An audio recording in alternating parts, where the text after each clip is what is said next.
असं होतं की मतदारांना नवीन मतदान केंद्राची जागा जी आहे ती मतदान केंद्राची जागा कुठे आहे, आपलं जुनं मतदान केंद्र कुठे होतं ते तिथे जाऊन आपलं मतदान तिथे आहे का नाही म्हणून ते खात्री करत असतात।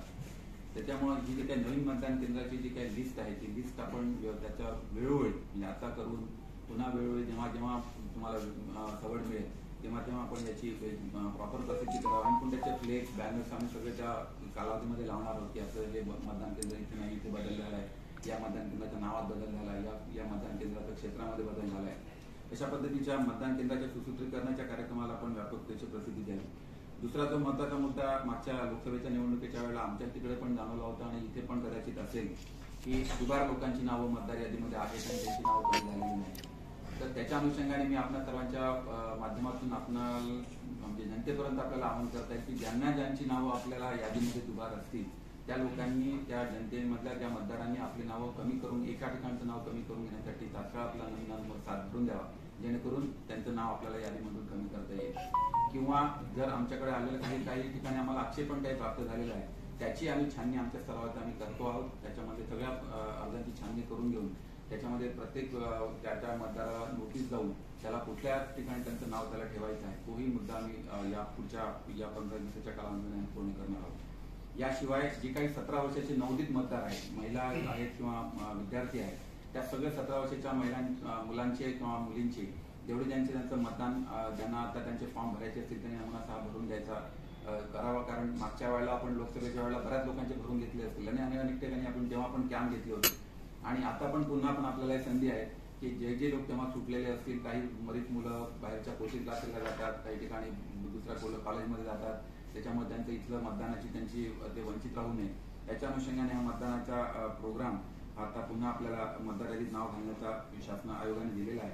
तर त्याचा देखील वापर आणि याच्यासाठी मुलांना तर काही अडचणच नाही, मुलांना म्हणजे ज्याच्याकडे ऍप आहे, आपली वेबसाईट आहे, याच्या माध्यमातून ती मुलं ताबडतोब आपला फॉर्म भरून घेऊन त्यांना त्यांचं नाव मतदार यादीत पूर्ण करता येईल।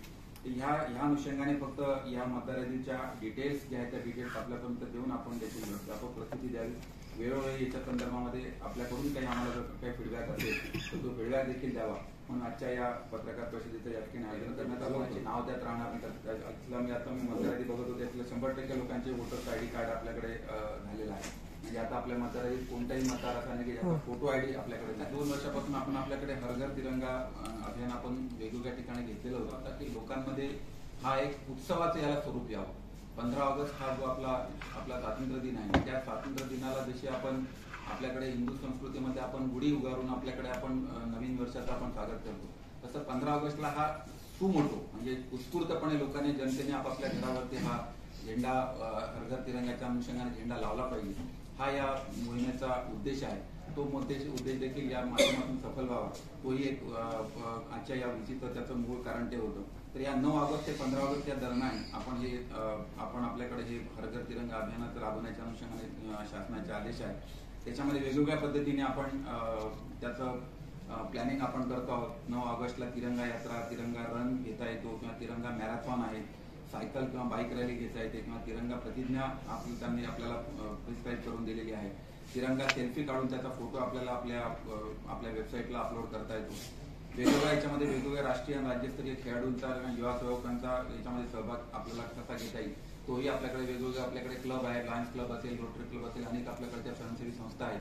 या सगळ्या स्वयंसेवी संस्थांच्या माध्यमातून देखील आपल्याला या तिरंग्याचं विनामूल्य का होईना वितरण देखील करता येईल आणि आपल्या घराघरांवरती हे झेंडे लागतील याच्या अनुषंगाने आपल्याला प्लॅनिंग करता येईल। त्याच्यासाठी जी काय वेबसाईट आहे, सेल्फीचे जे फोटो आपल्याला अपलोड करायचे त्याच्यामध्ये www.harghartiranga.com याच्यावरती आपल्याला आपला सेल्फीचा फोटो आपल्याला अपलोड करता येणार आहे। आपल्या सगळ्या नगरपालिका, महानगरपालिका आणि स्थानिक स्वराज्य संस्थांच्या माध्यमातून आम्ही त्याचा ऑलरेडी प्रचार प्रसिद्धीचं काम करायला गाईडलाईन्स आम्ही त्यांना इश्यू करतो आहोत। याही माध्यमातून आपल्याला एखाद दुसरी बातमी आपल्याला जर करता आली तर जेणेकरून तो लोकांपर्यंत विषय पोहोचेल आणि लोक या अभियानामध्ये देखील सहभागी होऊ शकतील।